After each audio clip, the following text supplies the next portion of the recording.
നമസ്കാരം.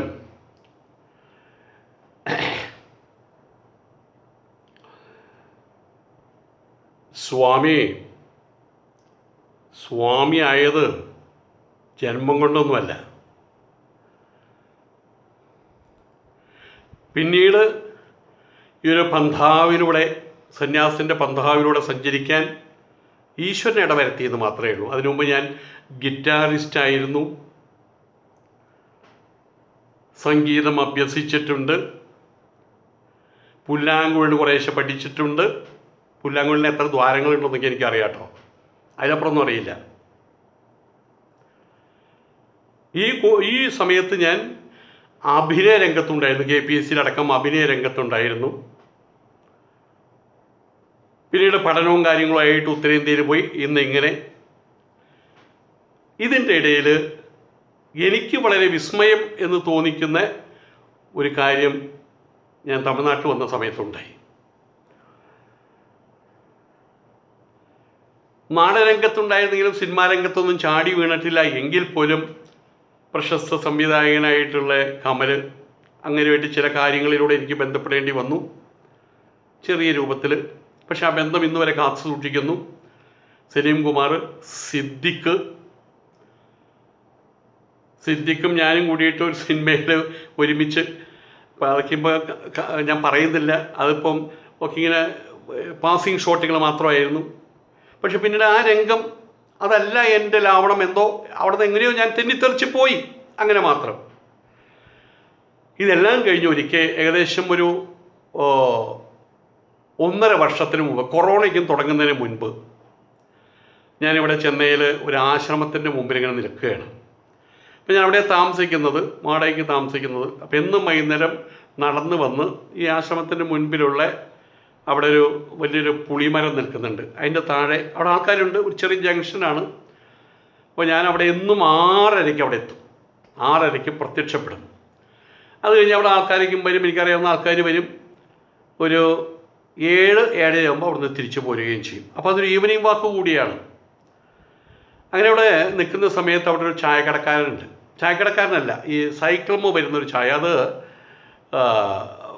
മറ്റേ എന്ത് ചായ എന്നതിന് പറയാൻ, മറ്റേ ഇഞ്ചിയൊക്കെ ഇട്ടുള്ള ഒരു ചായയാണത്. ചുക്ക് കാപ്പി, അതെ, ചുക്ക് കാപ്പിയൊക്കെയാണത്. അത് കഴിക്കുന്ന സമയത്ത് തലയ്ക്കടിക്കും. അത് നല്ല രസമാണത്. ഇത്ര കുറച്ചേ ഉണ്ടാവുള്ളൂ. അപ്പോൾ അയാൾ വന്ന് ഞങ്ങളോട് ചോദിക്കില്ല. ഞങ്ങൾ അവിടെ നിന്ന് അകലേന്ന് എണ്ണും. 10 പേര് അല്ലെങ്കിൽ 12 പേര്. ആ 12 പേരുടെ അത് ഗ്ലാസ് ഉണ്ടല്ലോ, അതിന് കൊണ്ടു തരും. ഞങ്ങൾ പൈസയും കൊടുക്കും. ഒരിക്കൽ ഇങ്ങനെ നിന്ന് സംസാരിക്കുന്ന സമയത്ത് ഞാൻ നിൽക്കുന്ന റോഡിൻ്റെ ഓപ്പോസിറ്റ് സൈഡിൽ നമ്മുടെ 2 ചെറുപ്പക്കാർ, 2 പേരും താടി വളർത്തിയിട്ട് 6 അടി ഉയരമുണ്ട്. നമ്മുടെ സിദ്ദിഖ് ലാലിൻ്റെയും പോലെയുള്ള 2 ചെറുപ്പക്കാർ അവിടെ വന്ന് ഒരു മുക്കാലിയൊക്കെ ഉണ്ടാക്കിയിട്ട് ട്രൈപോഡിൻ്റെ മേലെ ക്യാമറയ്ക്കും വെച്ച് അവിടെ നിന്ന് ഇങ്ങോട്ട് ഷൂട്ട് ചെയ്യണം. അപ്പം ഞങ്ങൾ നിൽക്കുന്ന ഭാഗത്തേക്കാണ് അവർ പടം എടുക്കുന്നത്. അപ്പം ഞാൻ സ്വാഭാവികമായിട്ട് വിചാരിച്ചു അല്ലേ ഡോക്യുമെൻ്ററിയോ അങ്ങനെ എന്തെങ്കിലും ആയിരിക്കും, ആ ഗ്രാമത്തെക്കുറിച്ചോ അല്ലെങ്കിൽ ആ ടൗണിനെക്കുറിച്ചോ അല്ലെങ്കിൽ ആശ്രമത്തെക്കുറിച്ചോ എന്തെങ്കിലും ഡോക്യുമെൻ്ററി എന്തെങ്കിലും ആയിരിക്കും എന്ന് കരുതി അത്രമാത്രം. പിള്ളേരോട് പറഞ്ഞത് നമ്മുടെ ഈ സിനിമയിൽ വരാൻ പോകട്ടോ എന്നെങ്കിൽ വെറുതെ ഇങ്ങനെ പറയുകയും ചെയ്തു. കുറച്ച് കഴിഞ്ഞ സമയത്ത് സുഹൃത്തുക്കൾ പറഞ്ഞു, സ്വാമി ആരോ വിളിക്കുന്നുണ്ട്. നോക്കിയോ എന്തിനു നോക്കിയപ്പോൾ ഈ 2 യുവാക്കളാണ്. അപ്പോൾ അവരെന്നോട്, അതിലൊരാളുടെ പേര് ജയകുമാർ സേതുരാമൻ എന്നാണ് അദ്ദേഹത്തിൻ്റെ പേര്. അപ്പോൾ അങ്ങനെ വിളിച്ചിട്ട് പറഞ്ഞു, സ്വാമി കുറച്ച് നേരം ഒന്ന് സംസാരിക്കാൻ ഒന്ന് മാറി. അതിനെന്താണെന്ന് ചോദിച്ചു. ഞാനൊന്ന് മാറിയിരുന്നു. അപ്പോൾ പറഞ്ഞു നമുക്കവിടെ ഹോട്ടലിൽ പോയിട്ട് സംസാരിക്കാം. ഞാൻ അവിടെ ചെന്നു, സംസാരിച്ചു തുടങ്ങി. അപ്പോൾ അങ്ങനെ പറഞ്ഞത്, അങ്ങേപ്പോലുള്ള ആളോട് ഇത് പറയാൻ പാടുള്ളൂ എന്ന് എനിക്കറിയില്ല, പക്ഷേ അങ്ങയുടെ ഈ താടിയും ഈ ഫ്രെയിംലെസ് ഗ്ലാസും ഒക്കെ കൂടി കണ്ടപ്പോൾ ഞങ്ങൾക്ക് ഒരാളെ ഓർമ്മ വരികയാണ്. ഞങ്ങളൊരു സിനിമ പിടിക്കുന്നുണ്ട്. ആ സിനിമയിൽ അവർണ സവർണ സംഘടനകളാണ് അതിൻ്റെ അകത്തെ വിഷയം. അതിൽ സവർണൻ്റെ ഭാഗത്ത് ഉള്ള എല്ലാ വിധത്തിലുള്ള തോന്നിവാസങ്ങളും തെമ്മാടിത്തരങ്ങളും ക്രൂരതകളും കാണിക്കുന്ന ഒരു കഥാപാത്രമുണ്ട്. നരസിംഹം എന്നാണ് ആളുടെ പേര്. വലിയ പണക്കാരനാണ്, പാരമ്പര്യമായിട്ട് പണക്കാരനാണ്. ആ ദേശത്തുള്ളവർക്ക് എങ്ങനെ ദ്രോഹിക്കാം, പ്രത്യേകിച്ച് പാവപ്പെട്ടവരെ, ജാതിയിൽ താഴ്ന്നവർ എന്ന് വെപ്പ്. അങ്ങനെയുള്ള ജാതിയിൽ താഴ്ന്നവരായിട്ടൊരു കൂട്ടം ആൾക്കാരെ മുദ്ര കുത്തിയിട്ട് അവർ മെയിൻ റോട്ടിൽ കൂടെ നടക്കാൻ പാടില്ല, ശവം വേറെ വഴി കൂടെ കൊണ്ടുപോകാൻ പാടുള്ളൂ, അവരുടെ അടുത്തുള്ള കിണറ്റിൽ വെള്ളം കുടിക്കാൻ പാടില്ല, അതിൻ്റെ പേരിൽ അടി, തല്ല്, അവരുടെ ഗ്രാമങ്ങൾ കത്തിക്കൽ, ഇത് സ്ഥിരം ഒരു കലാപരിപാടിയായിട്ട് കൊണ്ടു നടക്കുന്ന ഒരു കഥാപാത്രമാണ് നരസിംഹം എന്ന് പറയുന്ന കഥാപാത്രം. ആ നരസിംഹമായിട്ടുള്ള കഥാപാത്രത്തിന് എനിക്കൊരു സാദൃശ്യം അവരുടെ മനസ്സിൽ തോന്നിയത് അങ്ങനെ ഒരാളാണ്. അപ്പോൾ അതാണ് എന്നോട് പറയുന്നത്. അപ്പോൾ ഞാൻ ചോദിച്ചു എന്തായാലും ഞാൻ വേണ്ടത്, സ്വാമിക്ക് വിഷമമില്ലെങ്കിൽ ആ വേഷം സ്വാമി ചെയ്യണമെന്ന് പറഞ്ഞു. അപ്പോൾ ഞാൻ പറഞ്ഞു ആക്ടിങ് അല്ലേ, അതെ, I love acting, I like acting, fundamentally I am an actor. I was in acting realm really.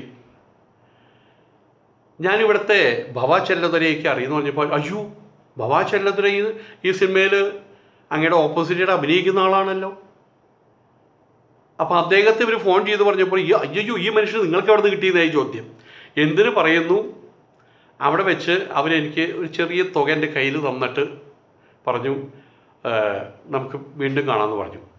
പിന്നെ ഒരു 2-3 മാസത്തോളം പിന്നെ ഒരു വിവരം ഉണ്ടായില്ല.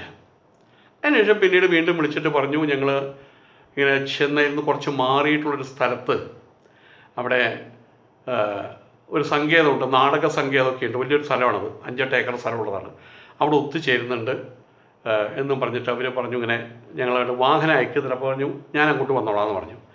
അങ്ങനെ ഞാൻ അവിടെ ചെന്നപ്പോൾ അവിടെ നടീനടന്മാരൊക്കെ ഉണ്ട്, അതുപോലെ തന്നെ അദ്ദേഹത്തിൻ്റെ പേര് ഞാൻ ഓർക്കുന്നില്ല, സിനിമയിലേക്ക് അഭിനയിക്കുന്ന ഒരാളാണ്, അങ്ങനെയൊക്കെ എല്ലാവരും ഉണ്ട് അവിടെ വെച്ച് ഈ കഥകളൊക്കെ അവർ പറഞ്ഞു, ഇന്നതാണ് കഥയും കാര്യങ്ങളൊക്കെയെന്ന് അവർ പറഞ്ഞു. അതിൽ നാട്ടിൽ നിന്നുള്ള കുറേ ആൾക്കാർ അഭിനയിക്കുന്നുണ്ട്, ഈ ചെണ്ടകൊട്ടും കാര്യങ്ങളൊക്കെ ആയിട്ട് അങ്ങനെയൊക്കെ അഭിനയിക്കുന്നുണ്ട്. അപ്പോൾ എല്ലാവരും കൂടി ഒത്തുകൂടി 3 ദിവസം അവിടെയായിരുന്നു ഒത്തുകൂടി. ഞാനൊന്ന് വൈകുന്നേരം വീട്ടിലേക്ക് പോരും. ഒത്തുകൂടിയ ശേഷം അങ്ങനെ സിനിമയുടെ പേര് സെന്നായി എന്ന് അവർ പറയുന്നു. നമുക്ക് മലയാളത്തിൽ ചെന്നായ എന്ന് പറയാം. കാട്ടിലെ പട്ടിയുണ്ടോ, കാട്ടുപട്ടി, ചെന്നായ, മൂർഖത്വമുള്ള ഒരു ജീവിയാണല്ലോ ചെന്നായ, അതാണ് അതിൻ്റെ സിനിമയുടെ പേര്. അതാണ് അതിൽ ഈ ചെന്നായ എന്ന് പറയുന്ന ആ ലീഡിങ് റോള്, അതാണ് ഈ നരസിംഹം ചെയ്യേണ്ടത്, അതാണ് ഞാൻ ചെയ്യേണ്ട റോൾ അതാണ്. അപ്പോൾ ശരിയെന്നും പറഞ്ഞു. അപ്പോൾ കൂട്ടത്തിലുള്ളതിൽ ഭൂരിഭാഗം ആൾക്കാർ 2-3 ആൾക്കാർ കൂടി, ബാക്കി എല്ലാവരും പല ഇൻസ്റ്റിറ്റ്യൂട്ടുകളിൽ നിന്ന് വന്നവരും നാടക എക്സ്പീരിയൻസ് ഉള്ളവരൊക്കെയാണ്. അപ്പോൾ അതുകൊണ്ട് എനിക്കതൊരു എന്താണ് മനസ്സുകൊണ്ട് ഒരുങ്ങേണ്ട ആവശ്യമൊന്നും വന്നില്ല. ആ സമയമായിട്ട് അവിടെ ചെന്ന സമയത്ത് ആദ്യം എൻ്റെ വേഷം ഈ പറയുന്ന നരസിംഹം അയാളുടെ അവസാന കാലഘട്ടം, ലാസ്റ്റ് ഷെഡ്യൂൾ ഓഫ് ലൈഫിൽ അയാളൊരു ഭാഗം മുഴുവൻ തളർന്ന് ഈ ഭാഗം ഇങ്ങനെ കോടി കണ്ണൊക്കെ കാണാണ്ട് ഒരു മറ്റേ വിരലിങ്ങനെയാണ് പിടിച്ചിട്ടുള്ളത്, നെഞ്ചോട് ചേർത്ത് അങ്ങനെ കിടക്കുന്നൊരു സീനാണ്. 8 ദിവസം കിടന്ന കിടപ്പ്, അനങ്ങാൻ പറ്റില്ല. അപ്പോൾ കയ്യുമ്മേക്കൂടി ഇഞ്ചക്ഷനൊക്കെ കയറ്റിയിട്ടുണ്ട്. ഇഞ്ചക്ഷൻ വെച്ചാൽ സൂചി കയറ്റിയിട്ട് അതിൻ്റെ മേലെ പ്ലാസ്റ്റർ ഇട്ടിരിക്കുകയാണ്. അപ്പോൾ പിറ്റേ ദിവസം വരുമ്പോൾ അത് അതേപോലെ തന്നെ കിടക്കണമല്ലോ. കാരണം സിനിമയിൽ 2 ദിവസം 3 ദിവസം കൊണ്ടാണെങ്കിൽ 8 ദിവസം കൊണ്ട് എടുത്തുള്ളൂ. പക്ഷേ ഇത് കണ്ടിന്യൂസ് ആയിട്ട് വരണമല്ലോ. അതുകൊണ്ട് പിറ്റേ ദിവസം ചെന്ന് ഇവിടെ കണ്ട് ഒട്ടിക്കലും ഇത് ഒട്ടിക്കലും അനങ്ങാണ്ട് ഇങ്ങനെ കിടക്കണം. ആഹാരത്തിൻ്റെ സമയത്ത് ഇതെല്ലാം അഴിച്ചു വെച്ച് ഞാൻ അവിടെ പോയി കഴിഞ്ഞാൽ വീണ്ടും മേക്കപ്പ് ചെയ്യണം. ഞാൻ മാത്രം കിടപ്പ് വാസ്തവത്തിൽ 8 ദിവസം ശരിക്കും ബുദ്ധിമുട്ടി. പക്ഷേ വളരെ സന്തോഷകരമായിട്ടുള്ളൊരു വേഷം, അങ്ങനെ ഒരു ഔട്ട്സ്റ്റാൻഡിങ് ഒരു വേഷമായിരുന്നു, അങ്ങനെ ചെയ്തു.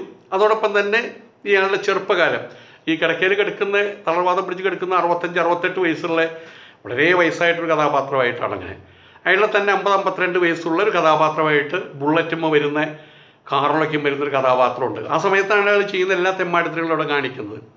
അപ്പോൾ അതിൻ്റെ കഥകൾ ഞാനിപ്പോൾ വിശദീകരിക്കുന്നില്ല. അപ്പോൾ അങ്ങനെ ഒരു സിനിമ അത് വന്നു. ആ സിനിമയെല്ലാം പിടിച്ചു, ഷൂട്ടിംഗ് എല്ലാം കഴിഞ്ഞു. അതിൻ്റെ ഷൂട്ടിംഗ് എല്ലാം കഴിഞ്ഞിട്ടൊരു 10-15 ദിവസം കഴിഞ്ഞപ്പോഴാണ് നമ്മുടെ മെയിൻ ആക്ടർ വരുന്നത്. അത് സിനിമയിലത്തെ മെയിൻ ആക്ടറല്ല, നമ്മുടെ ലോക സിനിമയിലെ മെയിൻ ആക്ടർ അഭിനയിക്കാൻ വന്നിരിക്കുകയാണ്. അദ്ദേഹം പിന്നെ പിരിഞ്ഞു പോയിട്ടില്ല. കൊറോണ എന്നാണ് അദ്ദേഹത്തിൻ്റെ പേര്, അറിയാലോ. അതോടുകൂടി അങ്ങോട്ട് സ്റ്റക്കായി. വാസ്തവത്തിൽ തിയേറ്ററുകളില്ല. അന്ന് OTT പ്ലാറ്റ്ഫോമൊന്നും അത്ര പോപ്പുലർ അല്ല, തിയേറ്ററുകളില്ല. ഈ സിനിമ ഏകദേശം 1.5 മണിക്കൂർ മാത്രം, 1.5 മണിക്കൂറുള്ള സിനിമയാണിത്. അതിലത്രയേ അവതരിപ്പിക്കാൻ, കഥ അത്രയ്ക്കേ ഉള്ളൂ, കാര്യങ്ങൾ അത്രയ്ക്കേ ഉള്ളൂ. അങ്ങനെ അപ്പം അതിൻ്റെ എഡിറ്റിംഗ് കഴിഞ്ഞു, റീ റെക്കോർഡിങ് കഴിഞ്ഞു, ഇതെല്ലാം കഴിഞ്ഞു, എല്ലാം മിക്സിങ് എല്ലാം കഴിഞ്ഞ് അവിടെ ഇരിക്കുകയാണ്. ആ സമയത്താണ് ഒരർത്ഥത്തിൽ പറയുകയാണെങ്കിൽ കൊറോണ ഈ ഒരു പർട്ടിക്കുലർ സിനിമയ്ക്ക് അത് ഉപകാരമായിട്ട് വന്നു. OTT പ്ലാറ്റ്ഫോം വളരെയധികം പോപ്പുലറായി മാറി. സാധാരണ വീട്ടമ്മമാർ പോലും പറയാൻ തുടങ്ങി, ഞാൻ ആമസോണിലാണ് കണ്ടത്, ഞാൻ നെറ്റ്ഫ്ലിക്സിലാണ് കണ്ടത്, ഞാൻ ഈ സ്ട്രീമിലാണ് കണ്ടത് എന്നുള്ള രീതിയിലുള്ള പ്രഖ്യാപനങ്ങൾ അത് സാധാരണ ഒരു സംഭവമായിട്ട് മാറി. അത് എൻ്റെ സിനിമയ്ക്ക് അത് ഉപകാരപ്പെട്ടു. ഇപ്പോൾ ഈ വരാൻ പോകുന്ന ഓഗസ്റ്റ് 11 ഓഗസ്റ്റ് 11 ഈ സെന്നായ് എന്ന് പറയുന്ന സിനിമ നീ സ്ട്രീം എന്ന് പറയുന്ന OTT പ്ലാറ്റ്ഫോമിൽ റിലീസ് ചെയ്യാൻ പോവാണ്, അവിടെ വെച്ച് അൺഫോൾഡ് ചെയ്യാൻ പോവാണ്. ഇതിനു മുൻപ് അവിടെ നമ്മളുടെ നിമിഷ സജയനൊക്കെ അഭിനയിച്ച the great Indian kitchen cinema, അത് ആദ്യം ആ സിനിമ കണ്ടപ്പോൾ എല്ലാവർക്കും ഒരു സംശയം, കഴിയാത്ത പാട്ടോ അല്ലെങ്കിൽ സാധാരണ കൺവെൻഷണൽ ആയിട്ടുള്ള കുറേ സാധനങ്ങളൊന്നും അതിനകത്തില്ല. നിമിഷ സജയനാജ മേക്കപ്പ് ഇല്ലാത്ത, മറ്റൊരയ്ക്ക് മേക്കപ്പ് ഒരു സാധനമിട്ട് അതിൻ്റെ മേലെ വേറെ സാധനമിട്ട് അതിൻ്റെ മേലെ തട്ടി നടിയുടെ മുഖം കാണില്ല, പൗഡർ മാത്രമേ കാണുള്ളൂ, അങ്ങനെയാക്കി വരും. പക്ഷേ നിമിഷ സജയൻ്റെ സ്ഥിതി അതല്ല. ആ കുട്ടിക്ക് മേക്കപ്പ് ഇഷ്ടമല്ലാതെ കേൾക്കുന്നത്, അഥവാ ആ കുട്ടി ചെയ്ത കഥാപാത്രങ്ങൾക്ക് മേക്കപ്പ് ഇട്ട് അത് ബോറായിരിക്കും, അതാണ് ഏറ്റവും രസം. അങ്ങനത്തെ കഥാപാത്രങ്ങളാണ്. ഒരു സാധാരണ കഥാപാത്രമായിട്ട് ദ ഗ്രേറ്റ് ഇന്ത്യൻ കിച്ചണിൽ വന്ന് നമുക്കറിയാം. അപ്പം അന്ന് അത് വലിയ പ്ലാറ്റ്ഫോമിലേക്ക് കയറാൻ അവരതിന് അനുവാദം കൊടുത്തില്ല എന്ന് ഞാൻ കേൾക്കുന്ന അതിൻ്റെ കാര്യമൊന്നും എനിക്കറിയില്ല. പക്ഷേ അത് നീ സ്ട്രീമിലാണ് അവതരിപ്പിച്ചത്. പക്ഷെ അത് വലിയൊരു സംഭവമായിട്ട് മാറി, കൂടുതൽ ആൾക്കാർ കണ്ടു. അതുപോലെ നീ സ്ട്രീം NEESTREAM നീ സ്ട്രീം ആണ് അതിൻ്റെ OTT പ്ലാറ്റ്ഫോം. അതായത് ആമസോണ്, നെറ്റ്ഫ്ലിക്സ്, അതുപോലെ മറ്റൊന്ന്, അതിനാണ് ഇപ്പോൾ ആ പ്ലാറ്റ്ഫോമിലാണ് അത് റിലീസാവാൻ പോകുന്നത്.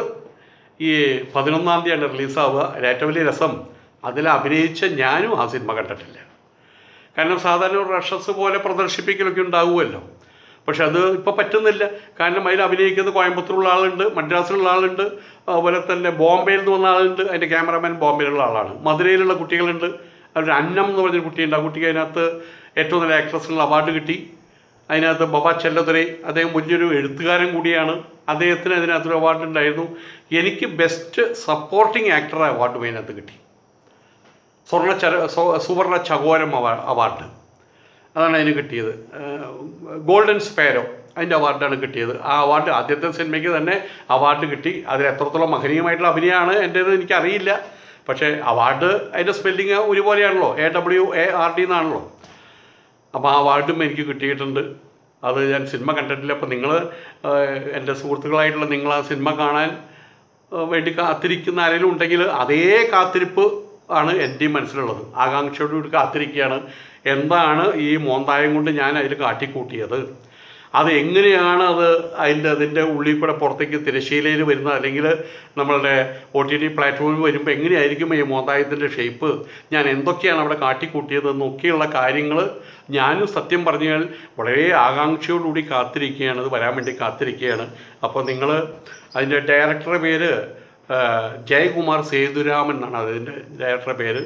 എൻസോ പിക്ചേഴ്സ് എന്നതിൻ്റെ ബാനറിലാണ് അത് എടുത്തിട്ടുള്ളത്. പിന്നെ അതിൽ ഈ അഭിനയ രംഗം, സിനിമാ രംഗം മാത്രമല്ല അഭിനയ രംഗം എന്ന് പറയും, അതിൽ കുറേ പ്രശസ്തരായിട്ടുള്ള ആളുകൾ, വൺ മിസ്റ്റർ ചന്ദ്രമോഹനൻ ഉണ്ട്, മുമ്പ് പറഞ്ഞ പോലെ ബവ ചെല്ലതുരൈ എന്ന് പറഞ്ഞ ആൾ. അദ്ദേഹം പിന്നെ വെറും ഒരു നടൻ മാത്രമല്ല, എഴുത്തുകാരനാണ്. തമിഴ്നാട്ടിൽ ഒരു പ്രത്യേക രീതിയിൽ അദ്ദേഹം പ്രശസ്തരാണ്. അവരൊക്കെ അതിനകത്ത് അഭിനയിച്ചിട്ടുണ്ട്. പിന്നെ നടി അന്നം എന്ന് പറഞ്ഞ കുട്ടി അതിന് അഭിനയിച്ചിട്ടുണ്ട്. അപ്പം അത് നല്ല സിനിമയാന്ന് നോക്കണ്ട. നിങ്ങളുടെ ഒരു എളിയ സുഹൃത്ത് എന്നുള്ള നിലയ്ക്ക് നിങ്ങൾ ആ സിനിമ കാണണം.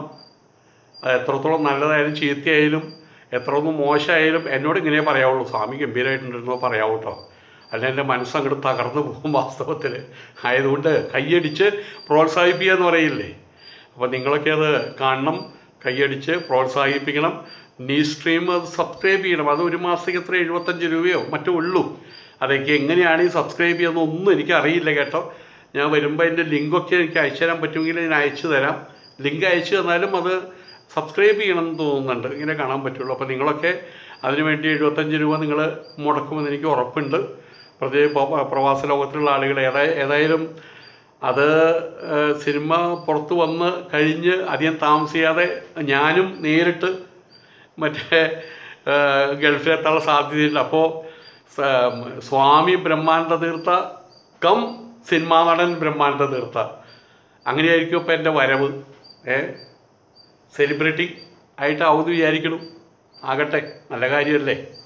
അപ്പോൾ ഏതായാലും സിനിമ റിലീസാവുന്നത് ഒന്നുകൂടി ഞാൻ പറയുകയാണ്, ഓഗസ്റ്റ് 11-ാം തീയതിയാണ് സിനിമ റിലീസാവുന്നത്.